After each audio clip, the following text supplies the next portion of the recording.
Hello everyone, and welcome back to the channel. Dr. Noble here to talk to you a little bit more today about ADHD. In the last video, we talked about impairment. If your child's impaired, and what do you do, and how that's really the entry door, the hallmark of questioning that you should participate in determining if your child has ADHD. But if you want to know what happens next, watch the rest of this video. Welcome to Tailgate Talks with Dr. Noble.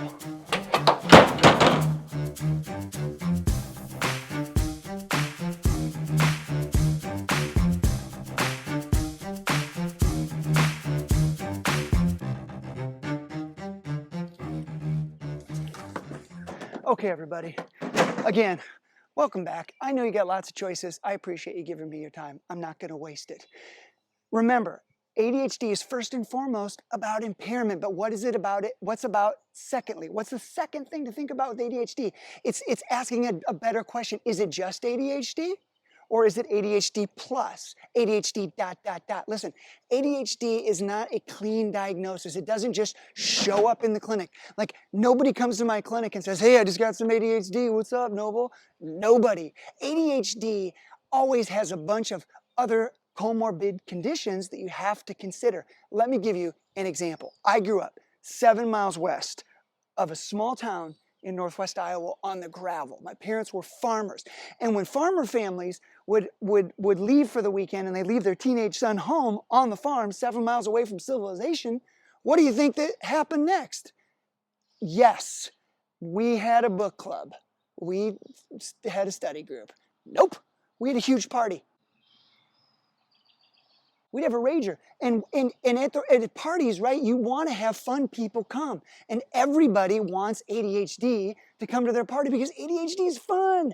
ADHD is going to put on your mom's bathing suit and like take her pantyhose, if that's even a thing that exists anymore. And they put it on their head and take like a boot and put it into like an aquarium and drink like water with fish poop in it. Like the ADHD, man.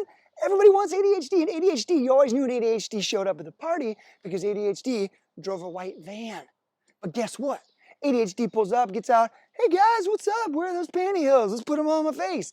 Bad news, because in that van, guess what? There's a bunch of other rascals. This is what we're going to call comorbid conditions out of the back of that van of ADHD. A bunch of other rascals pop out. The first of which is oppositional defiant disorder. Now you're watching this video and you're thinking, right? Because it's not your beautiful, sweet, lovely cherub doesn't just forget what you told them to do, doesn't just follow through on things because they can't, or they don't have enough, executive function or RAM in their brain to like hold all the things you need them to do for the day, like brush their teeth and do their laundry.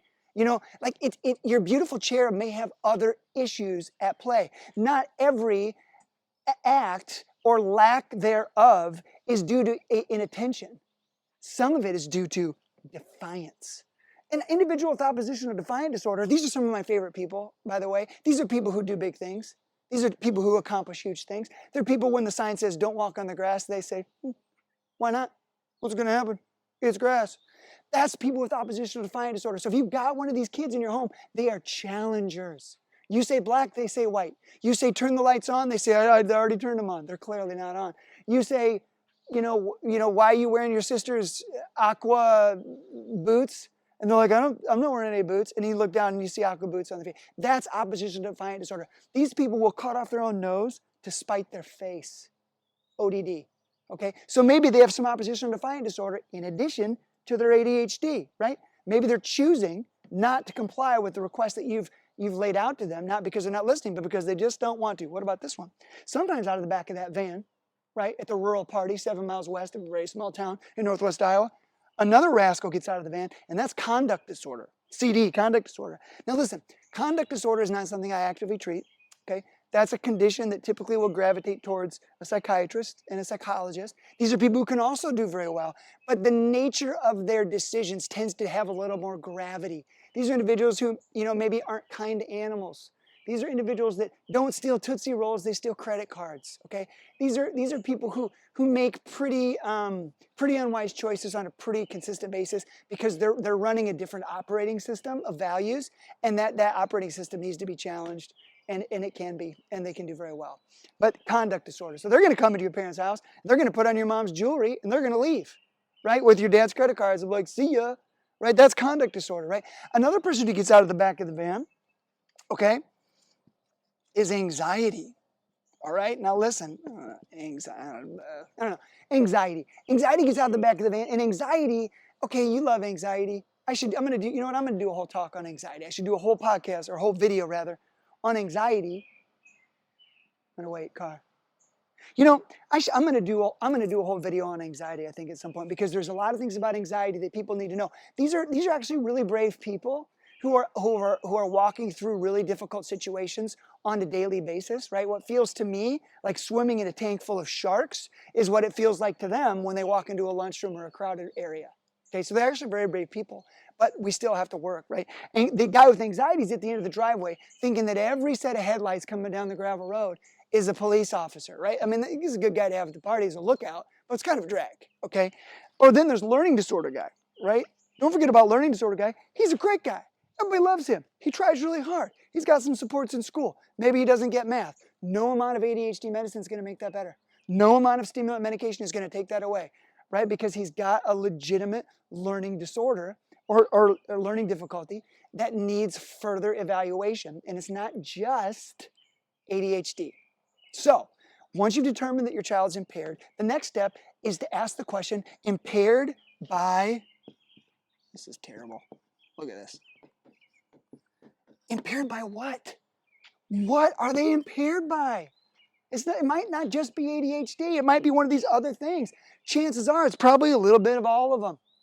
And I'm going to talk when we get to the treatment section of these videos about how you make a choice about what to do and what to treat and how that works with the rest of these things. Sometimes they need multiple strategies employed at the same time to get at anxiety, to address oppositional behaviors. But oftentimes, oppositional defiant disorder is best addressed with specific behavioral approaches, which I'll outline in another video. I hope this was helpful. You got a lot of choices, and I thank you. The purpose of this channel is to educate, equip, and encourage. And I hope and pray that you've received all of those things today. Listen, this is it. I'm going to stop here. You are the best parent for your child. I know it feels like you're not doing a good job sometimes. You think you should do more. You think you should do less. You don't really know what to do. You doubt yourself constantly. That's because you're a good parent. Listen to me. This is important. This is my last thing. Your child would not do better in another home. Your child needs your home. You are the best person to do the best work that you can do to love them and help them on the path to life. I'll see you in the next video.